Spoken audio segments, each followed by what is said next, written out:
आज आपके लिए लेकर आया हूँ एक बहुत ही बेहतरीन पोयम, दी laburnum top bye Ted Hughes. ये पोयम में जो ऑथर है वो बात करता है कि हमारे लाइफ में एक ऐसा पर्सन होता है जो हमारे लिए एनर्जी का काम करता है। तो हालांकि जो पोयम है वो शुरू होती है लेबरनम ट्री से। जो लेबरनम ट्री है वो हिंदी में उसको हम अमलतास का पेड़ कहते हैं। हालांकि ज़्यादा ये बड़ा नहीं होता है, इसकी जो पत्तियां हैं पीली हैं। सितंबर का मंथ है, पत्तियां भी पीली होती हैं इसकी, और यानी पत्तियां सितंबर के मंथ में पीली हो चुकी हैं। और चूँकि पतझड़ का मौसम चल रहा है और उसके फ्रूट्स भी जो है, जिसके जो फ्रूट्स हैं वो थोड़ा जहरीले होते हैं, और इसके जो फ्लावर्स हैं, फ्लावर्स भी येलो कलर के हैं, पीले हैं। तो क्या है, ये पोयम कहाँ से शुरू होती है, सीधा हम देखते हैं पोयम से।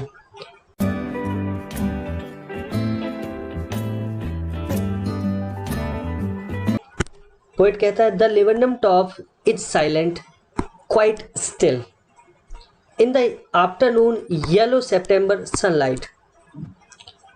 कि जो लेबरनम टॉप है यानी लेबरनम ट्री का टॉप, चोटी उसकी, इज साइलेंट यानी पूरा पेड़, एक टाइप से पूरे पेड़ को डिनोट यहाँ किया गया है कि पूरा जो पेड़ है वो साइलेंट है, और क्वाइट स्टिल बिल्कुल शांत है।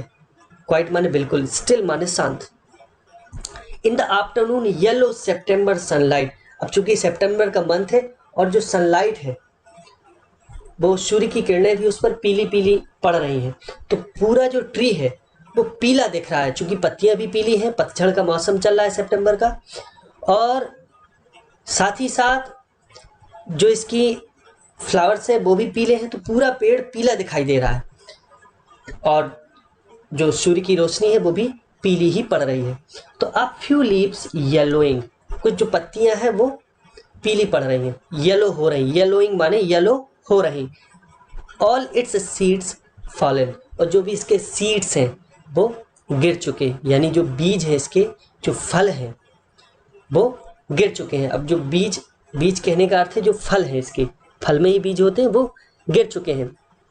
तो पहले स्टेंजा में बताया है कि जो लेबरनम टॉप है वो शांत है बिल्कुल, सितंबर का मंथ है, सूर्य की रोशनी पड़ रही है और पत्तियां हैं पीली हो रही हैं, और जो उसके फ्रूट्स हैं, सीड्स हैं, वो भी गिर चुके नीचे। अब आगे पोएट कहता है, till the goldfinch comes. अब जो गोल्ड फिंच एक बर्ड है जो पीली होती है, तो till the goldfinch comes with a twitching chirp. अब ट्विच माने होता है बॉडी को हल्का हल्का मूव करना, यानी movement of the body. A small often involuntary movement of the body, ये कहलाता है ट्विचिंग, यानी बॉडी का कांपना, चिरप। तो ये जो पेड़ है वो तब तक शांत है जब तक गोल्ड फिंच उस पर आके बैठ नहीं जाती, क्योंकि जो गोल्ड फिंच एक पक्षी है, चिड़िया है, उसका उसमें घोंसला है और उसमें उसके बच्चे भी हैं। तो ये पेड़ चूंकि शांत था, और जैसे ही till the goldfinch comes, जैसे ही गोल्ड फिंच आती है, विद अ ट्विचिंग चीरप। चीरप माने होता है चिड़िया का चहचहाना, ट्विचिंग माने, अब चूंकि वो जैसी बैठती है उसमें तो हल्की उसकी बॉडी मूव कर रही होती है, हिल रही होती है, तो वो बॉडी हिलती है, चूंकि एकदम से आके बैठती है तुरंत तो शांत हो नहीं जाएगी, तो उसकी बॉडी हिल रही होती है हल्का। और वो चिड़िया को आपने देखा होगा, जब भी वो चहचहाती है तो उसकी बॉडी हल्का फुल्का कंपन करती है और मूवमेंट करती है। तो ट्विचिंग चिरप के साथ जब चिड़िया आती है तो जो पेड़ है उसकी शांति एक टाइप से भंग हो जाती है, यानी पेड़ में एक हलचल उत्पन्न हो जाती है। A suddenness, a startlement at a branch end, और एक सडननेस आ जाती है, अचानक एक तेजी आ जाती है। स्टार्टलमेंट यानी अमेजमेंट, एक विस्मय आ जाता है उस पेड़ में। एट अ ब्रांच एंड, उस लेबरनम के ब्रांच यानी शाखा के अंत में, जहां चिड़िया का घोंसला रखा होता है गोल्ड फिंच का, वहां एक तेजी आ जाती है। यानी ये कहें कि अभी जो पेड़ पूरा शांत था, पूरा बिल्कुल ही उसमें कोई मूवमेंट नहीं हो रहा था, अचानक जब गोल्ड फिंच आती है उस पर ट्विचिंग चिरप करती हुई, यानी हिलती हुई और चहचहाती हुई, तो अचानक एक तेजी आ जाती है, उस पेड़ में एक मूवमेंट होने लगता है और स्टार्टलमेंट, एक अमेजमेंट आ जाती है, यानी विस्मय आ जाता है, आश्चर्य आ जाता है at a branch end. Then sleek as a lizard, sleek माने स्मूथली, कोमल तरीके से, धीरे धीरे, and alert and abrupt she enters the thickness. अब क्या होता है जब चिड़िया वो आती है तो then sleek as a lizard, lizard माने होता है छिपकली, तो छिपकली की तरह, जैसे छिपकली नहीं, बहुत बड़ा धीरे धीरे जो मूव करती है, तो इसकी जो गोल्डफिंच है इसका जो मूवमेंट बताया है वो बहुत स्लीक लेजर्ड की तरह बताया है कि लेजर्ड बड़े स्मूथली, अलर्ट और एब्रप्ट, यानी एब्रप्ट का अर्थ होता है सडनली, अचानक, बड़ी मतलब एक अलर्टनेस उसमें रहती है और एक स्मूथनेस रहती है जब छिपकली चलती है। तो ठीक उसी की तरह ये थिकनेस में एंटर करती है। थिकनेस का अर्थ क्या है समझिए, क्योंकि पेड़ जो है अमलतास का पेड़, लेबेनम टॉप कि उस जो लेबेनम ट्री है उसमें जो पत्तियां हैं वो बहुत घनी है, तो एक थिकनेस, एक बिल्कुल घनापन है। तो उस घनेपन में जहाँ उसका घोंसला रखा होता है, चूंकि घोंसला वो ऐसी जगह रखी होती है कि जहाँ पर कोई भी देख ना सके, तो वो उस थिकनेस में जैसे ही एंटर करती है अ machine and a machine starts up, और एक मशीन स्टार्ट हो जाती है। अब यहाँ मैकेनिकल वर्ड्स यूज किए गए हैं, अ मशीन स्टार्ट्स अप, एक मशीन स्टार्ट हो जाती है ऑफ चेटरिंग। कौन सी मशीन? चेटरिंग की मशीन, यानी पक्षियों का चहचहाना, and a tremor of wings, और पंखों का फड़फड़ाना, एंड ट्रिलिंग्स, और गीत गाना, पक्षियों का गीत गाना। यानी अब चूंकि इसका घोंसला होता है तो इसके बच्चे भी होते हैं, तो जैसे ही ये कैसे एंटर करती है, sleek as a lizard and alert and abrupt, एक लेजर्ड की तरह बिल्कुल स्मूथली, अलर्ट होकर और एब्रप्टली ये मूव जब करती है उसमें थिकनेस में, यानी पत्तियों के बीच में से गुजर के जब जाती है, जो घनी पत्तियां होती हैं, तो जहां इसका घोंसला होता है वहां जब ये जाती है तो अचानक एक मशीन स्टार्ट हो जाती है। अब मशीन के स्टार्ट होने को यहाँ क्यों कहा गया समझिए, वो इसलिए कहा गया। और कौन सी मशीन स्टार्ट होती? चीटरिंग की, यानी चिड़ियों के चहचहाने की, ट्रेमर ऑफ विंग्स, पंखों के फड़फड़ाने की, और ट्रिलिंग्स, पक्षियों के गाने की। यानी ऐसा इसलिए कि जो बच्चे हैं वो अपनी माँ को देखते हैं, गोल्डफिंच को देखते हैं, तो वो चिटरिंग करने लगते, चहचहाने लगते और पंखों को फड़फड़ाने लगते।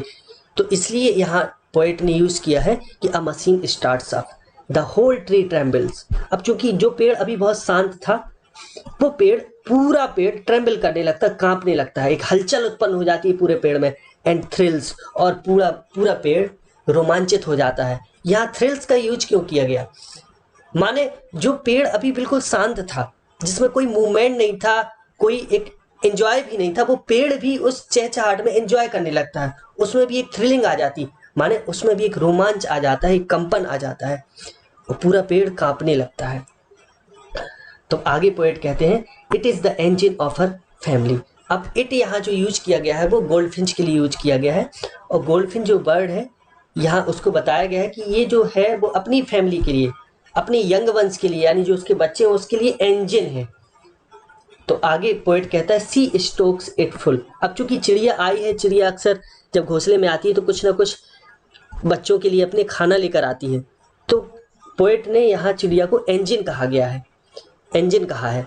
तो वो क्या करती है? सी स्टोक्स इट फुल, वो अपने इंजन को पूरा भर देती है। अब इंजन को भरने का अर्थ है कि वो अपने बच्चों को खाना खिलाती है। Then floods out to a branch end, और फिर फ्लड्स आउट, और हल्के से उड़ती है, टू अ ब्रांच एंड, की शाखा के अंत तक उड़ती है। अंत तक उड़ने का अर्थ है कि शाखा के एंड में जाती है, जो ब्रांच होती है उसके लास्ट में, यानी अपने बच्चों को पूरा खिला के। यहाँ स्टोक्स वर्ड का यूज किया गया है। स्टोक का मतलब होता है फ्यूल डालना। अब चूंकि फैमिली का इंजन कहा गया है तो इंजन में फ्यूल डालने का अर्थ है कि इसने अपने बच्चों को खिला दिया, तो एक टाइप से उस इंजन को स्टोक कर दिया। Then floods out to a branch end, और फिर उसी जिस शाखा में उसके घोंसला होता है, उसका नेस्ट होता है, उसी शाखा के एंड में जाके ये थोड़ा उड़ती है, माने थोड़ा खाना खिलाने के बाद अपने बच्चों को वहीं पर उड़ती है, थोड़ा फड़फड़ाती है पंख अपने। Showing her bird face identity mask. अब सोइंग दिखाते हुए, her bird face identity mask, bird का मतलब होता है धारीदार। अब चूंकि गोल्डफिंच जो बर्ड है उसका पूरा शरीर येलो होता है, पीला होता है, लेकिन उसके जो चेहरे पर एक धारियां खिंची होती हैं, यानी उसका जो चेहरा होता है वो ब्लैक होता है और ब्लैक उसमें बार्ड होता है, यानी धारी होती है, धारीदार होता है। तो ऐसे वो उड़ के, चूंकि ब्रांच एंड में उड़ती है और अपने बच्चों को अपना आइडेंटिटी मास्क जो बर्ड फेस होता है, उसका धारीदार फेस होता है, वो दिखाती है, जो उन बच्चों के लिए एक आइडेंटिटी मास्क होता है, पहचान होती है। कैसे कि ताकि उसके बच्चे उसको पहचान सके और जान सके कि यही है उनकी माँ।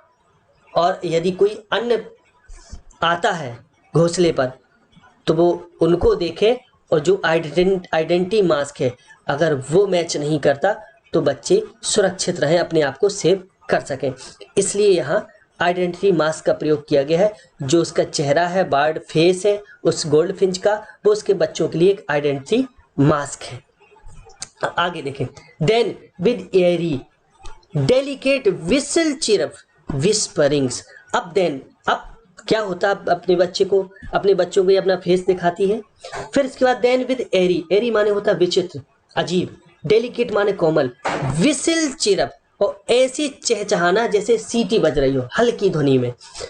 विस्परिंग, विस्पर माने होता है खुसखुसाना, यानी अब ये क्या करती है, बड़े अजीब तरीके से, बड़े कोमल तरीके से ये विसल चिरप की जैसे एक सीटी बज रही हो वैसे चहचहाती है और बच्चों के पास बड़े धीरे से खुसखुसाती है, यानी एक बड़ी स्लो वॉइस में ये चहचहाती है गोल्डफिंच। फिर इसके बाद क्या होता है, सी लॉन्चेज अवे, और ये लॉन्च अवे। अब चूंकि यहाँ कुछ मैकेनिकल वर्ड्स का यूज किया गया है, तो जैसे इंजन का प्रयोग किया गया है और फिर इसके बाद लॉन्चेज अवे आया है, तो ये लॉन्चेज अवे का इधर अर्थ है उड़ जाना, और फिर वो क्या होती है, उड़ जाती है टुवर्ड्स द इनफाइनाइट, अनंत की ओर। अब इनफाइनाइट का अर्थ है इधर आकाश, आकाश की ओर ये उड़ जाती है। And the laburnum subsides to empty, subsides माने होता है खाली हो जाना, टू एम्प्टी, सबसाइड वैसे होता है कम हो जाना, तो सबसाइड्स टू एम्प्टी, यानी ये पेड़ अब जैसे ही वो अनंत की ओर उड़ जाती है, आकाश की ओर उड़ जाती है, चहचहाते हुए, विस्लिंग चिरप करते हुए तो उड़ जाती है, तो क्या होता है, ये लिबर्नम जो ट्री है वो फिर से पहले जैसा शांत हो जाता है। तो इसके लिए वर्ड्स इसमें फ्रेज यूज किया गया है, सबसाइड्स टू एम्प्टी, यानी फिर से पहले जैसा हो जाना। तो इस टाइप से ये जो पोएम है वो यहीं फिनिश होती है।